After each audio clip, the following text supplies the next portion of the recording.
Hello students. तो let us learn कि हमारा फाइनल अकाउंट का सबसे पहला अकाउंट एनपीओ का that is receipt and payment account वो कैसे बनता है और उसके क्या सेलिंग फीचर्स हैं।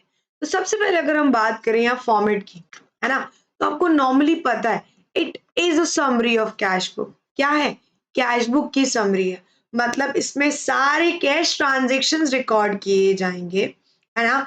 एंड कौन से अकाउंट का रूल लगेगा ये मुझे लास्ट में आप कमेंट में बताएंगे, ठीक है। तो सबसे पहली चीज अगर मैं आपको बता दूं तो ये कैश बुक की समरी है। मतलब जितनी भी कैश ट्रांजैक्शन हुई हैं अभी तक, है ना, वो सब यहाँ डाली जाएंगी, ठीक है। अगर पैसा आया होगा for sure on the debit side, पैसा गया होगा that will be recorded on the credit side, है ना। तो it is a summary of cash book.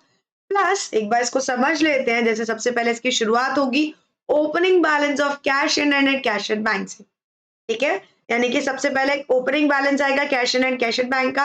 अगर बाई चांस बैंक का ओवरड्राफ्ट है तो एज यू ऑल नो उसका बैलेंस क्रेडिट साइड जाएगा, है ना। फिर जो भी पैसा आया, देखो सब्सक्रिप्शन के फॉर्म में पैसा आया, डोनेशन के फॉर्म में पैसा आया, अलग अलग तरह के डोनेशन, ग्रांट्स के फॉर्म में, entrance fee, journal grants, newspaper बेच के, कोई भी स्पोर्ट्स मटेरियल बेच के, इन्वेस्टमेंट पे इंटरेस्ट मिला, डिविडेंड मिला, रेंट मिला, इंटरेस्ट मिला, कोई भी मिसलेनियस रिसिप्ट हुई, लाइफ मेंबरशिप फी दी किसी ने लाइफ टाइम मेंबर बनने के लिए, है ना, कोई स्पेसिफिक सब्सक्रिप्शन मिला, है ना, किसी ने अपनी विल आपके नाम कर दी, कोई फंड का पैसा मिला, फिक्स्ड एसेट को बेच के पैसा मिला, मतलब जितना भी पैसा मिला that will be recorded on the debit side. यहाँ पे कुछ कुछ नाम अभी ऐसे आएंगे जो आपने नहीं सुने होंगे, तो डोंट वरी, अभी हम उनको एक एक करके सारे ट्रांजेक्शन को समझेंगे इन नेक्स्ट वीडियोस, ठीक है। अब पेमेंट साइड में क्या आएगा? तो पेमेंट साइड में भाई जो जो पैसा जा रहा होगा वो आएगा। That is salary, rent, postage expenses, advertisement expenses, newspaper magazine खरीदने का खर्चा, रिपेयर्स का, audit fee, maintenance fee, insurance, honorarium, municipal tax, price distributed, office expenses, expenses on show, कोई भी मिसलेनियस पेमेंट, कोई फिक्स एसेट खरीदना, कोई स्पोर्ट्स इक्विपमेंट खरीदना, इन्वेस्ट करना, बुक्स खरीदना, लोन का पैसा देना, बिल्डिंग खरीदना, ये सब चीजें। एंड एट द एंड ये सारी चीजें डालने के बाद आप उसे बैलेंस करेंगे, तो बैलेंस जो निकल के आएगा वो होगा on the credit side balance close down cash in hand and cash at bank. अगर डेबिट साइड आ रहा है तो फॉर श्योर वो बैंक ओवरड्राफ्ट होगा, है ना। अब एक चीज यहाँ पर अगर आप नोटिस कर पा रहे हो तो यहाँ पे आपको सब्सक्रिप्शन में कुछ ऐसा लिखा दिख रहा है, previous year, current year, next year.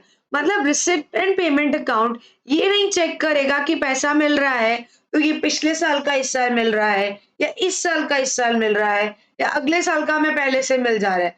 मतलब कोई भी पैसा मिले, चाहे वो इस साल का हो, चाहे पिछले साल का हो, चाहे आने वाले साल का हो, that will be recorded in receipt and payment account, irrespective कि वो किस टाइम ड्यू हुआ था, है ना। मान लीजिए अभी आप 12th में हैं, तो अगर आपकी 11th की फीस स्कूल वालों को अभी मिल रही होगी तो अभी वो रिसिप्ट एंड पेमेंट अकाउंट में रिकॉर्ड कर लेंगे, चाहे वो 11th की क्यों ना हो, मतलब पिछले साल की क्यों ना हो, है ना। And they do record transaction of revenue and capital nature both.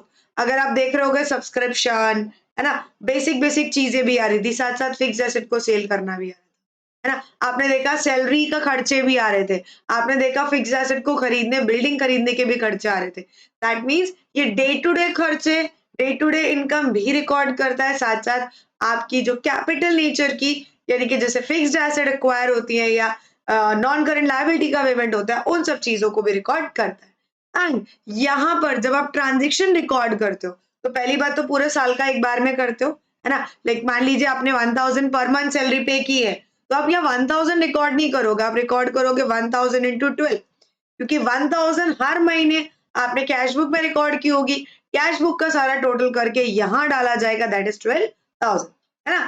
फिर यहाँ पे कैश और बैंक ट्रांजेक्शन में कोई डिफरेंस नहीं है। जैसे डबल कॉलम कैश बुक होती है तो अपन कैश कॉलम और बैंक कॉलम अमाउंट के दो कॉलम्स बनाते हैं, यहाँ ऐसा कुछ भी नहीं है।